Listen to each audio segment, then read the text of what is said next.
melewati perjuangan panjang dan melelahkan melawan tim dari benua Afrika, yakni Guinea, di babak playoff memperebutkan tiket untuk lolos ke Olimpiade Paris 2024, mimpi timnas Garuda U23 nampaknya harus terjeda. Pratama Arhan, Nathan Joeon, Rafael Struijk, dan kawan-kawan tak bisa membendung kekuatan lawan yang rata-rata pemainnya sudah merumput di Liga Eropa.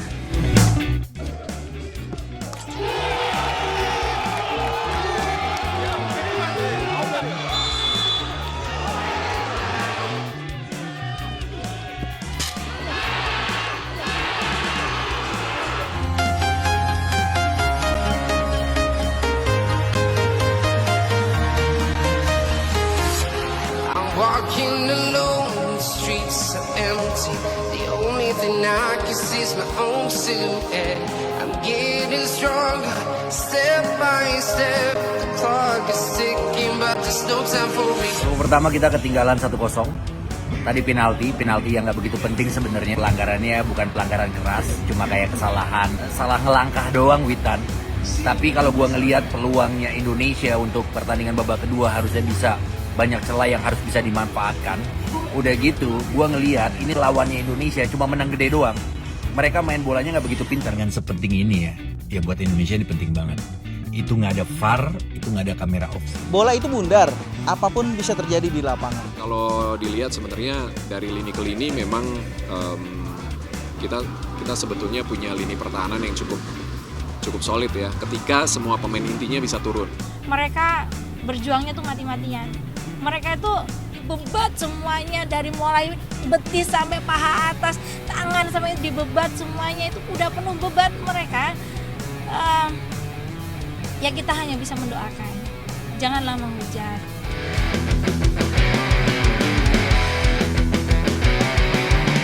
Kekalahan timnas Garuda U23 dari Guinea ini memang cukup membuat pendukung di nyaris semua penjuru tanah air yang semalam larut dalam euforia nonton bareng alias nobar memang membuat pecinta sepak bola bersedih karena tiket untuk lolos Olimpiade harus terjeda.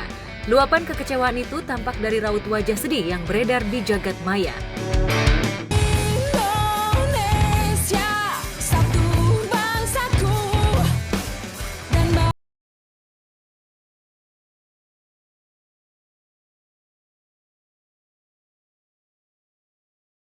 Indonesia ini masih kurang tenang, masih ada kayak gugupnya, megang bola itu kayak udah pengen buru-buru dilepas, kayak nggak pede gitu.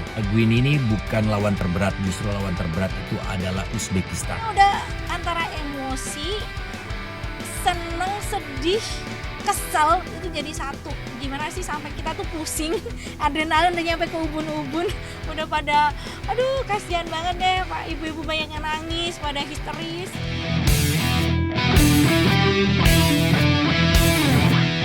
Meski kecewa, sedih, dan harus menahan mimpi untuk berlaga di Olimpiade, namun pecinta sepak bola tanah air tetap bangga atas torehan prestasi timnas Garuda yang sudah sukses masuk ke 4 besar Piala Asia 2024.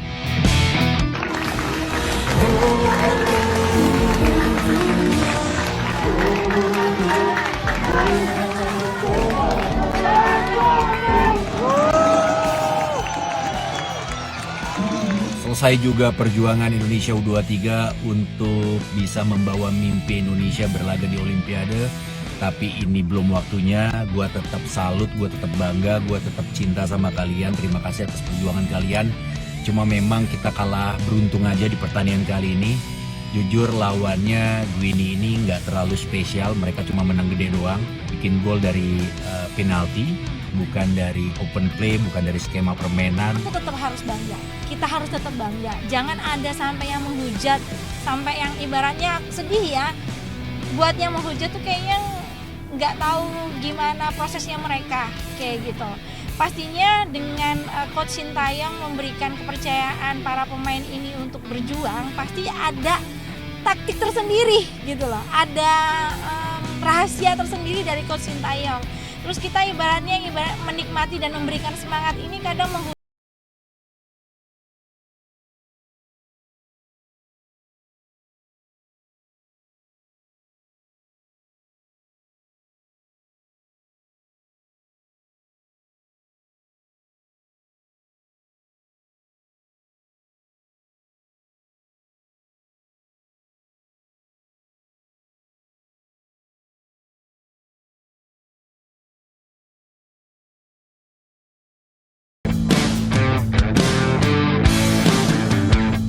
Euforia nobar dan dukungan dari kalangan selebriti bahkan begitu membuncah.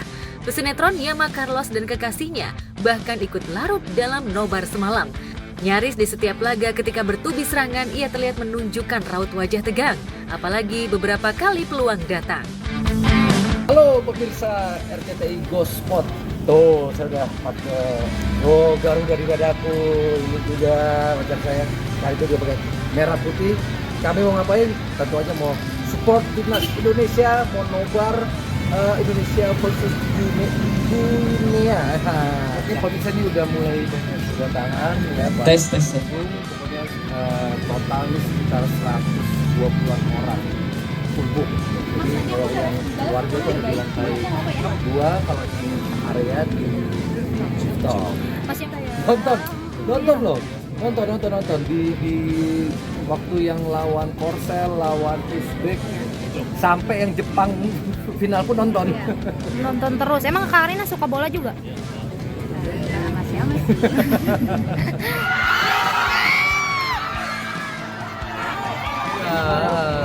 Seru banget, saya juga ramai juga. Pokoknya tetap support timnas Garuda Muda.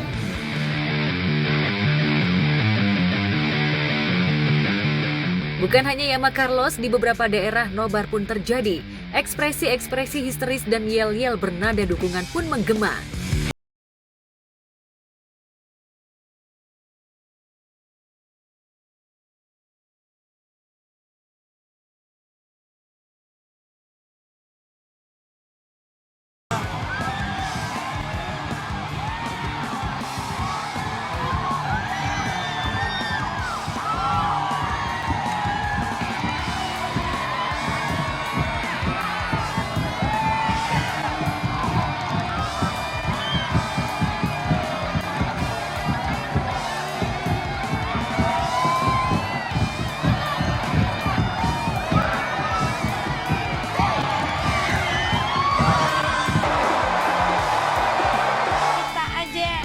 Ibaratnya kita yang di sana itu gimana ya vibes-nya, yang di Indonesia aja yang nonton di TV aja kan juga emosional, bahkan sampai TV dipecahin lah gimana kita yang ada di sana langsung itu kita semuanya tuh udah air mata aja udah nggak bisa keluar.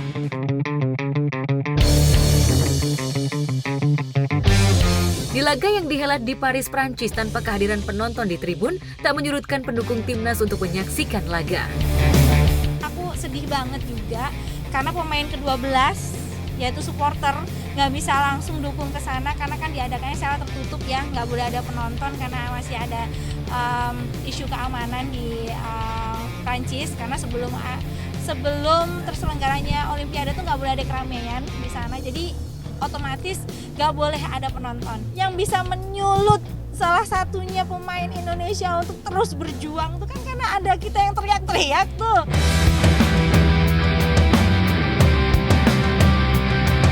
Antusiasme pecinta sepak bola dari orang biasa, pejabat, hingga selebriti ini seakan membuncahkan harapan akan masa depan sepak bola yang lebih baik.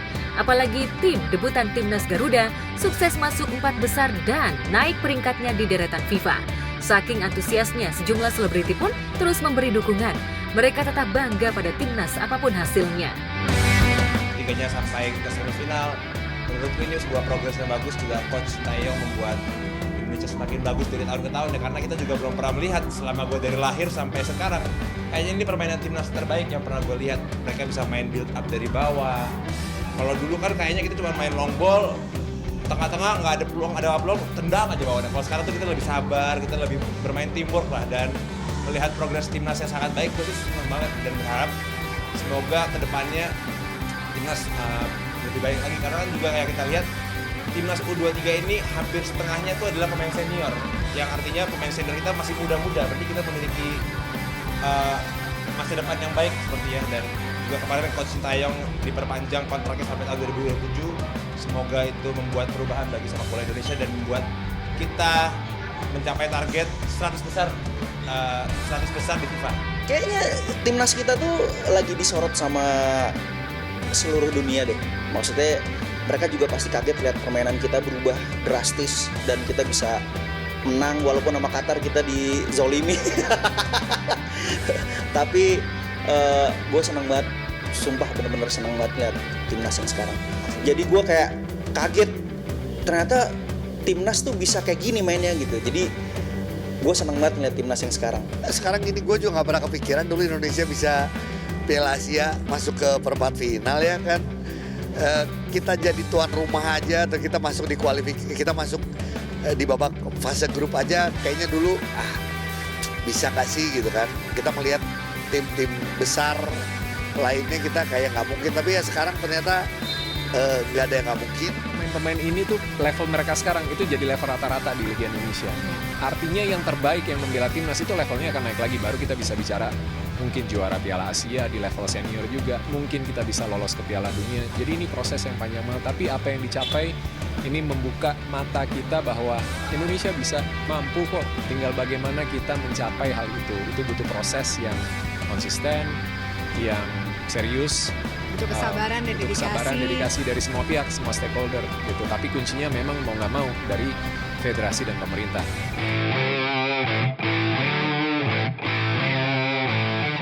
Dengan torehan prestasi yang dicapai timnas di bawah asuhan pelatih asal Korea Selatan, masa depan sepak bola nasional juga ikut terangkat.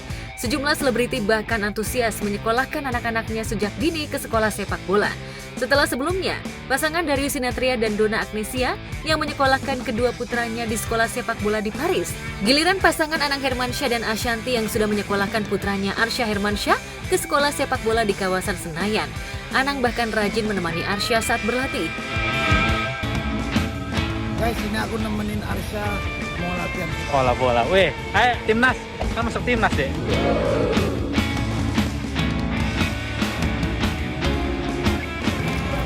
Weh, jersey baru nih dek. Mahal ya.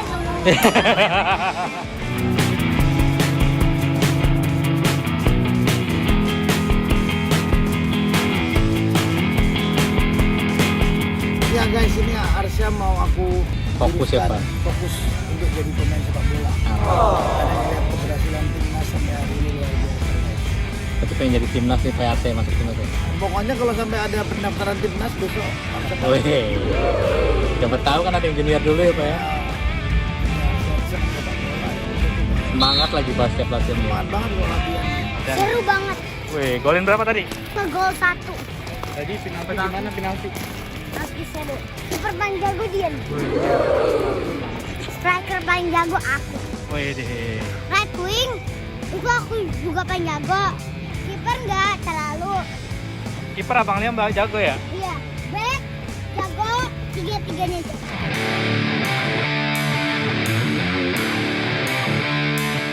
Antusiasme selebriti untuk menyekolahkan putranya ke sekolah sepak bola tak ayal menjadi inspirasi bagi anak-anak Indonesia lainnya. Apalagi impian besar anak-anak Indonesia untuk menjadi punggawa timnas sangat tinggi. Sekarang Arsya mau yajin bola biar Arsya bisa menjadi pemain timnas. Dia main di Senayan setiap minggu. Apalagi dia rajin banget ya Bun ya. Ya nanti kalau udah setahun, kalau emang aku lihat dia sukanya bola, ya udah aku fokusin aja di bola, karena kasihan kalau anak masuk sesuatu yang dia nggak suka kan. Aku selalu berdoa semoga Tuhan bisa berkenan untuk Diego bisa mendapatkan kesempatan membela timnas menjadi Garuda Muda gitu.